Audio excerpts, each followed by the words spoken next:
Good evening, Concordia students. This is the beginning of week 7, almost to the end. I want to again apologize for some confusion for last week's instructions for assignment 6. As I began reading that, I saw some inconsistencies, so I was emailing back and forth to the university, and it became clear that there was some confusion in the directions for the assignment, and there were several things there that were outdated. So they made those changes, and I got them to you as quickly as I could. I'm assuming that all of you have been in contact with your partners for your group assignment. I did send out that email, I think, on Wednesday morning. So I've heard from a couple of you. I'm just going to make that assumption that everybody is on board with their partners. I do want to go over the rubric because I did not do that last week. I was not even really sure last week when I recorded which rubric we were using. So now that I have that clarification, I want to go over that tonight. I did use the rubric for assignment 6 to make a template. That template, I sent out an announcement tonight, that template is on Blackboard in a couple of places. You do not have to use it. My purpose in creating it was to give you something that was so closely aligned with the rubric that you would not miss components of the assignment. However, all of the components are not thoroughly described in the template. So you must go back and look at the actual rubric to make sure that you've covered everything that's being asked in each section. So just to go over this briefly, there are 8 sections to the rubric and or the template. The first one is going to be to write a short abstract about your project. Secondly, you are asked to provide a statement of need. Why do you need this grant? And what is the data that you are going to be using to justify this need? It does ask you to cite resources in the text of this section and to provide a list of resources in APA format. So those resources may be class data, they may be school data, it may be district data. But look and see what you have available to you to justify your statement of need. Then you need to have in the third section your goals and objectives. You must state your state and technology standards, and these must be stated, or you must also include as part of your objectives specific, measurable, achievable, relevant, and time-bound goals. You may recognize these as SMART goals, so you need to have each component of the SMART goals addressed in this third section. In the fourth section, methodology with technology integration is going to be your student learning objectives. So what will you be doing and what will your students be doing? What will be the activities, the procedures, and the strategies that you're going to use, and how will they be measurable? So this is all about your actual student achievement. What is it going to look like? You need to include in the fifth section your budget and all the components that need to be funded. If you remember from last week's resources, there were some sections in there that gave you some very specific suggestions about what you need to include in order to be successful with this grant money. So think about everything that you need. If you're looking at asking for devices, how are you going to keep them charged? Where are you going to store them? What kind of cords do you need? Earphones, earbuds, whatever it is that you need. Think through the entire process and don't forget to budget for whatever you need to make this usable and sustainable. You need to have also a project timeline, realistically, when will you be able to start? How long will it take to get the technology, get it set up, train your students, and get it implemented? And how long will it be before you hope to see results?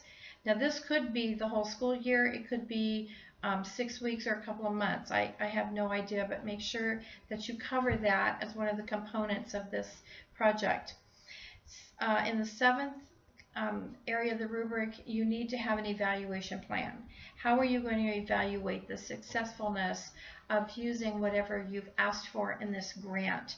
So make sure that you cover that thoroughly. And lastly, you're going to be asked to describe how you're going to disseminate information. How are you going to share your project, and what would be your plans for doing that? Are you going to have a way to share lesson plans? Are you going to be able to publicize this within your school, within your district? What will be those plans? So look very carefully at the rubric. Again, the template is just to guide you in covering all these sections if you choose to use it. Do not need to use the template at all.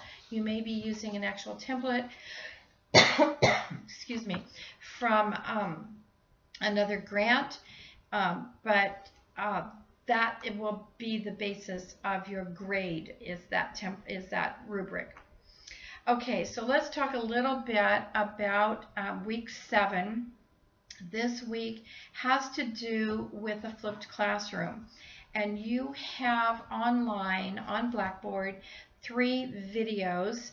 The Power of the Flipped Classroom, it's about 2.5 minutes, and it talks about the challenges that you might face in creating your own flipped classroom, and 3 reasons why you might want to do this. There's another 3.5 minute video, Why I Flipped My Classroom, and that is presented by a math teacher. The last video is called What the Flipped Classroom Is Not, another about 3.5 minutes, and this video covers the misconceptions about flipped classrooms. There is a short, easy to read infographic that gives you interesting and informative information about flipped classrooms and provides you with the history and the why of using them. So it's always important to understand that why. You have one short discussion board posting for week 7 where you are asked to post your ideas about teaching with technology and flipping your classroom, and what is it you'd like to do with your students. This is an opportunity for you to share with your colleagues things that maybe you've tried in the past or things that you are concerned about in flipping your own classroom. The assignment, this is the last assignment of the course. There are 2 parts of it. One is to do an actual flipped classroom video lesson or 2, and the second would be your flipped classroom lesson plan. For the video, you have 2 options. Option 1 is that you would make 2 flipped classroom videos, each one being 4 to 8 minutes long. You want to keep these short so that students have an easy opportunity to go back and listen to them again, or refine parts that they didn't quite understand. They're more likely to do that in a short video than they are with a 15 or 20 minute long video. You also have the option of doing one longer video, 9 to 15 minutes for your flipped lesson.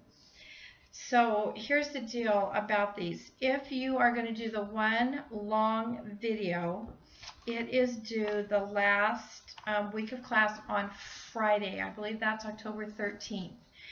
So that one video would be your last upload and due on that last day.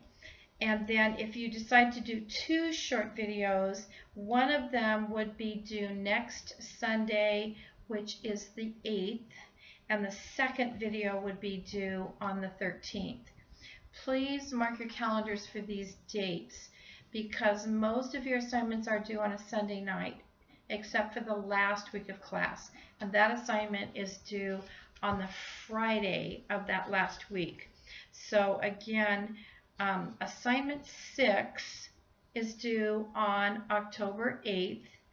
If you're doing 2 videos, your first video is also due on October 8th. If you are doing 1 video, it is not due until the 13th, as would be the second video if you're doing the option with 2 videos. I hope that makes sense. It's all on your direction sheet. Also, there are some video tools that are listed on this sheet, so you might look at those. The tool that I use is I think it's Word. It's called Movie Maker. You also need to make sure that when you are going to post your video that you can upload it to something like YouTube, which is what I do use, but there are others. But it has to, you have to be able to have an embed code so that you can actually post your video either on your class website or you can embed it into Blackboard in your assignment submission. Let's see.